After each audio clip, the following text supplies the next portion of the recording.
அன்பான இறைமக்களே, இன்று Bible reading பிளானின் 44வது நாள். இன்று நாம் வாசித்து அறிய இருக்கிற விவிலிய பகுதி இணைச்சட்டம் அதிகாரம் 17 முதல் 20 வரை. அதிகாரம் 17இல் ஆண்டவர் கட்டளையிட்டதற்கு எதிராக வேற்று தெய்வங்களை வணங்கக்கூடாது என்றும், நிலா, கதிரவன் அல்லது வேறு யாதொரு வானத்தில் உள்ள கோலங்களை வணங்கக்கூடாது என்று ஆண்டவர் கூறுகிறார். அதிகாரம் 18இல் வேற்றினத்தாருடைய செயல்களை செய்யாதே என்றும், குறி சொல்லுகிறவன், நாள் பார்க்கிறவன், சகுனங்களை நம்புகிறவன், சூனியக்காரன், மந்திரவாதி, மாயவித்தைக்காரன் இவர்களிடம் செல்லாதே என்று மிகவும் கண்டிப்பாக கூறுகிறார். அதிகாரம் 19இல் தன்னை அறியாமல் தவறு செய்கிறவன் தப்பி வாழ்வதற்காக அடைக்கல நகர்களை ஏற்படுத்துமாறு கூறுகிறார். மேலும் தீமையை உங்களிடமிருந்து அகற்றிவிடுங்கள் என்று கூறுகிறார். அதிகாரம் 20இல் போருக்கு செல்பவர்களுக்கான விதிமுறைகளை ஆண்டவர் விரிவாக கூறுகிறார். தொடர்ந்து இணைச்சட்ட நூல் அதிகாரம் 17 முதல் 20 வரை வாசித்து விரிவாக அறிந்து கொள்வோம். இணைச்சட்டம் அதிகாரம் 17. ஊனமோ வேறு எந்த குறையோ உள்ள மாட்டையாவது ஆட்டையாவது உன் கடவுளாகிய ஆண்டவருக்கு பலி செலுத்த வேண்டாம். ஏனெனில் அதை உன் கடவுளாகிய ஆண்டவர் வெறுக்கிறார். கடவுளாகிய ஆண்டவர் உனக்கு கொடுக்கிற நகர்கள் ஒன்றில் ஓர் ஆண் அல்லது பெண் உன் கடவுளாகிய ஆண்டவரின் உடன்படிக்கையை மீறி அவருக்கு எதிராக குற்றம் செய்வதாக உனக்கு தெரிந்தால், நான் கட்டளையிட்டதற்கு எதிராக வேற்று தெய்வங்கள் அல்லது நிலா, கதிரவன் அல்லது வேறு யாதொரு வான்கோலங்களை பின் சென்று பணிந்து வணங்கினால், அது பற்றி உனக்கு சொல்லப்படும்போது அல்லது நீ கேள்விப்படும்போது அதை நீ நன்கு விசாரி. அது உண்மை எனவும் அத்தகைய அருவருப்பான செயல் இஸ்ரேலில் நடந்தது உறுதி எனவும் நீ கண்டால், அக்குற்றத்தை செய்த ஆணையோ பெண்ணையோ உன் நகர வாயிலுக்கு கூட்டி சென்று அவனை அல்லது அவளை கல்லால் எறிந்து கொள். 2 அல்லது 3 சாட்சிகளின் வாக்குமூலத்தை முன்னிட்டு குற்றவாளி கொலை செய்யப்பட வேண்டும். ஒரே சாட்சியின் வாக்குமூலத்தை முன்னிட்டு எவரும் கொலை செய்யப்படலாகாது. முதலில் சாட்சிகளின் கைகளும் பின்னர் எல்லா மக்களின் கைகளும் கொல்லப்பட வேண்டியவனுக்கு எதிராக ஓங்கட்டும். இவ்வாறு உன் நடுவிலிருந்து தீமையை அகற்றுவாய். இரத்த பலிகளை குறித்தோ உரிமை வழக்குகளை குறித்தோ தடியடியை குறித்தோ தீர்ப்பு கூறுவது கடினமாயிருந்தால், அல்லது உன் நகரிலுள்ள வேறு எந்த வழக்கும் சிக்கலானதாக இருந்தால், நீ எழுந்து உன் கடவுளாகிய ஆண்டவர் தேர்ந்து கொள்ளும் இடத்திற்கு செல். அங்கு லேவியரான குருக்களிடத்திலும் அன்றைய நாளின் நீதிபதிகளிடமும் அறிவுரை கேள். நியாய தீர்ப்பை அவர்கள் உனக்கு தெரிவிப்பார்கள். ஆண்டவர் தேர்ந்து கொள்ளும் இடத்திலிருந்து அவர்கள் உனக்கு தெரிவிப்பதன்படி நட. அவர்கள் கற்பித்தபடியெல்லாம் செயல்படுவதில் கருத்தாயிரு. அவர்கள் உனக்கு கற்பித்த சட்டங்களின்படியும் அவர்கள் உனக்கு தெரிவித்த தீர்ப்பின்படியும் செயல்படு. அவர்கள் உனக்கு தெரிவித்த தீர்ப்பினின்று இடமோ வளமோ பிறளாதே. கடவுளாகிய ஆண்டவருக்கு ஊழியம் புரிய அங்கே நிற்கும் குருக்களுக்கோ நீதிபதிகளுக்கோ செவிகொடாமல் செருக்குடன் செயல்படுகிறவன் சாக வேண்டும். இவ்வாறு இஸ்ரேலிலிருந்து தீமையை அகற்றுவாய். எல்லா மக்களும் அதை கேட்டு அஞ்சுவர். எவரும் செருக்குடன் செயல்படார். அரசனுக்கான விதிமுறைகள்.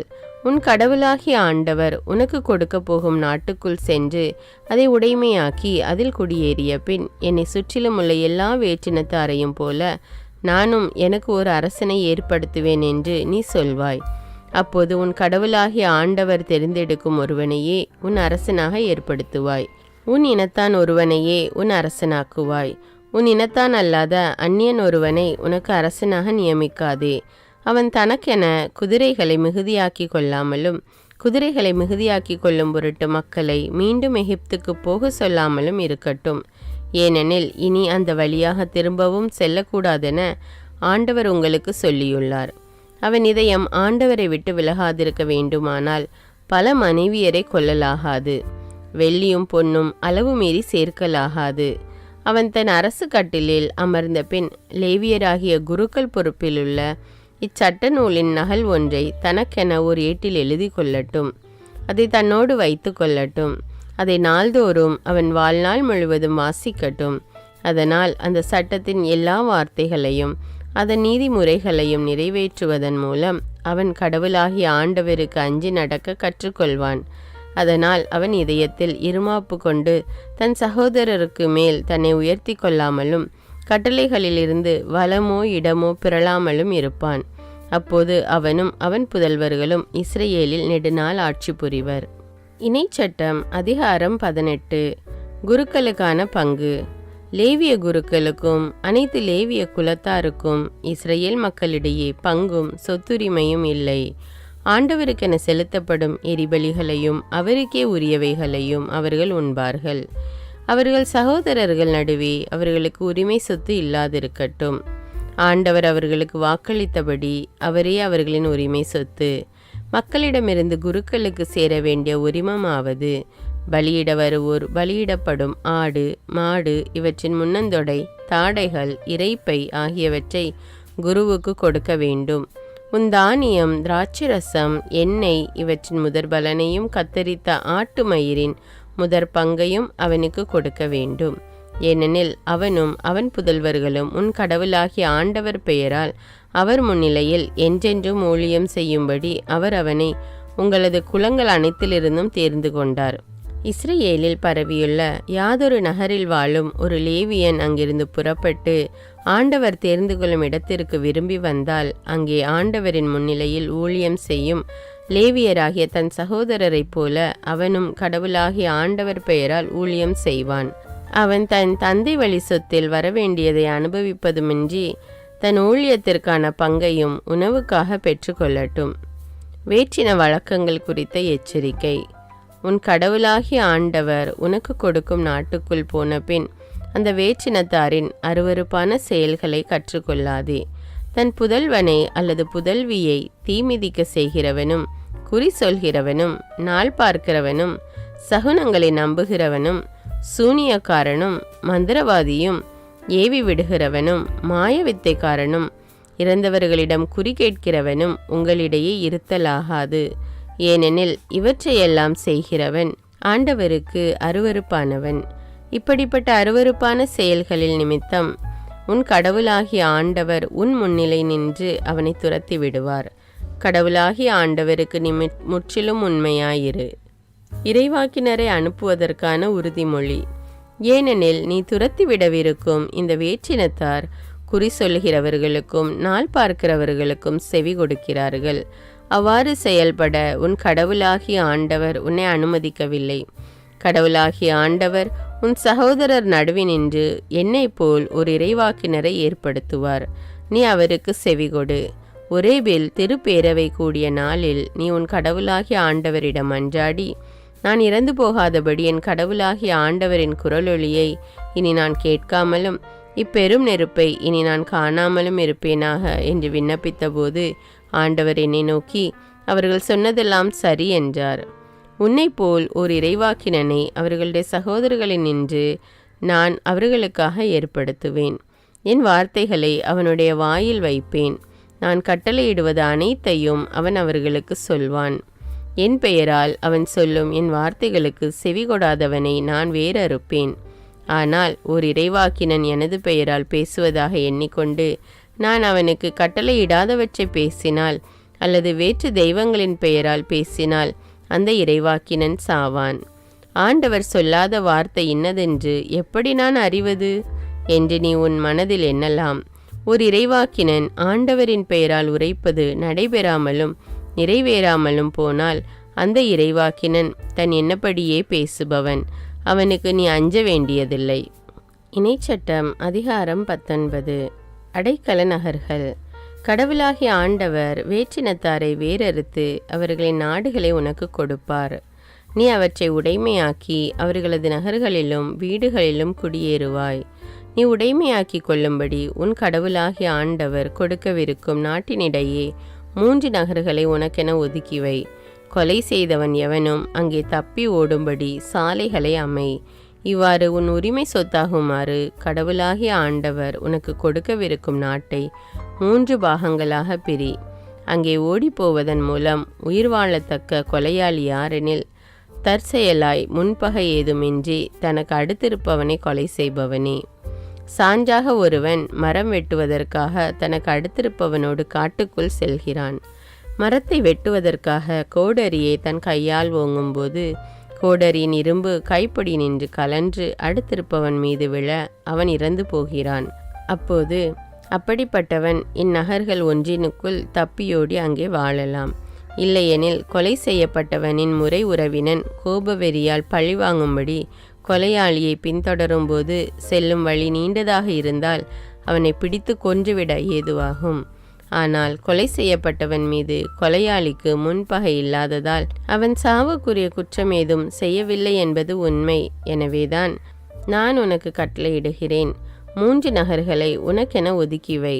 நான் இன்று உனக்கு கட்டளையிடும் எல்லா கட்டளைகளையும் நிறைவேற்றுவதில் நீ கருத்தாயிருந்து உன் கடவுளாகிய ஆண்டவர் மேல் அன்பு கூர்ந்து அவரது வழிகளில் என்றும் நடந்தால் உன் கடவுளாகிய ஆண்டவர் உன் மூதாதையருக்கு வாக்களித்தபடி உனக்கு இந்த நாடுகள் அனைத்தையும் கொடுத்து உன் எல்லைகளை விரிவாக்குவார். அப்போது இன்னும் 3 நகர்களை இந்த நகர்களோடு சேர்த்துக்கொள். இல்லையெனில் நீ உரிமையாக்கி கொள்ளும்படி உன் கடவுளாகிய ஆண்டவர் கொடுக்கவிருக்கும் நாட்டில் குற்றமில்லாதவனின் இரத்தம் சிந்தப்படுவதால் உன்மேல் இரத்த பழி வரலாம். ஆனால் ஒருவன் தனக்கு அடுத்திருப்பவனை பகைத்து அவனுக்காக பதுங்கி இருந்து அவனை தாக்கி அவனை வெட்டி சாகடித்த பின் இந்த நகர்கள் ஒன்றினுக்குள் ஓடி ஒளிந்தால் அவனது நகர் பெரியோர்கள் ஆள் அனுப்பி அங்கிருந்து அவனை கொண்டு வந்து கொலை செய்யப்பட்டவனின் முறை உறவினனின் கையில் அவனை ஒப்படைப்பர். இரத்த பலிக்காக அவன் சாவான். நீ அவனுக்கு இரக்கம் காட்டாதே. குற்றமில்லாதவனின் இரத்த பலியை இஸ்ரேலிலிருந்து துடைத்துவிடு. அப்போது உனக்கு நலமாகும். வழிமுறை எல்லைகள். நீ உடைமையாக்கி கொள்ளும்படி உன் கடவுளாகிய ஆண்டவர் கொடுக்கவிருக்கும் உன் உரிமை சொத்தாகிய நாட்டில் முன்னோர்கள் குறித்துள்ள உனக்கு அடுத்திருப்பவனின் எல்லைக்கல்லை நகர்த்தி வைக்காதே. சாட்சிகளை பற்றிய விதிமுறைகள்.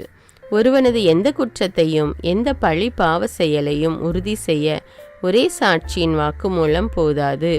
2 அல்லது 3 சாட்சிகளின் வாக்குமூலத்தாலே அது உறுதி செய்யப்பட வேண்டும்.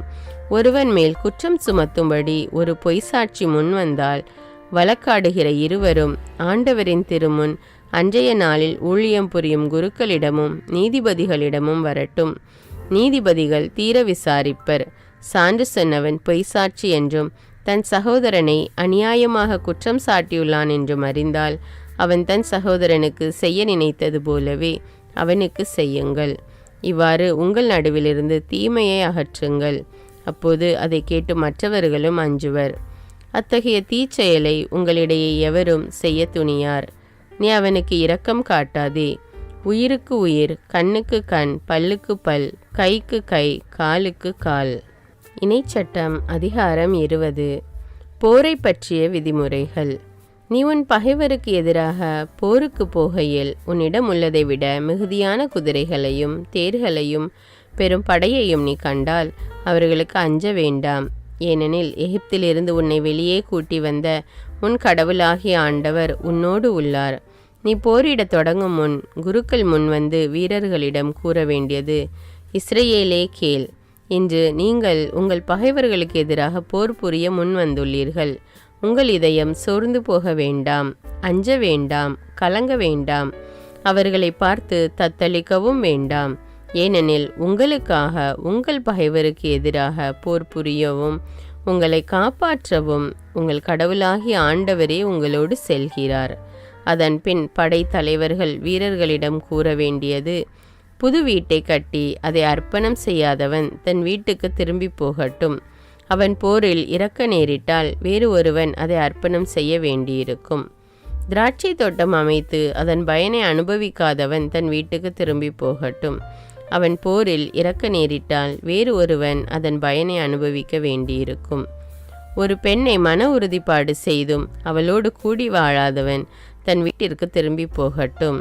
அவன் போரில் இறக்க நேரிட்டால் வேறு ஒருவன் அவளை மணக்க வேண்டியிருக்கும்.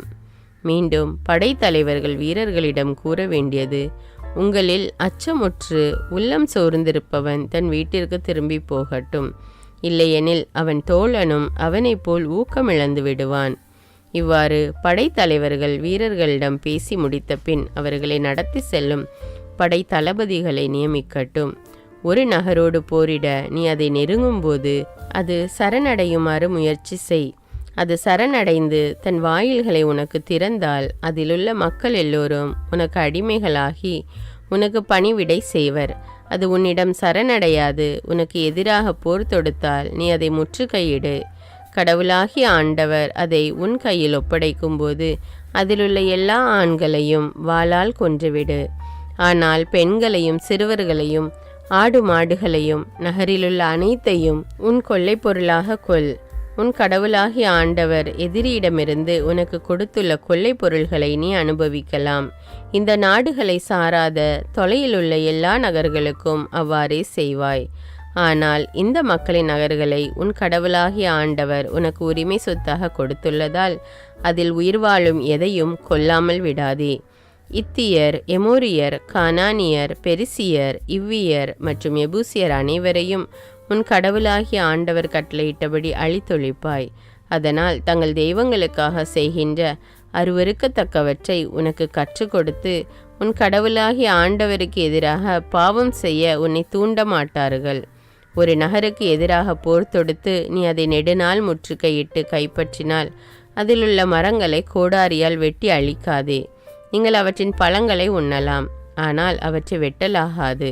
வயல்வெளி மரங்கள் உன்னை முற்றுகையிட வரும் மனிதர் அல்லவே.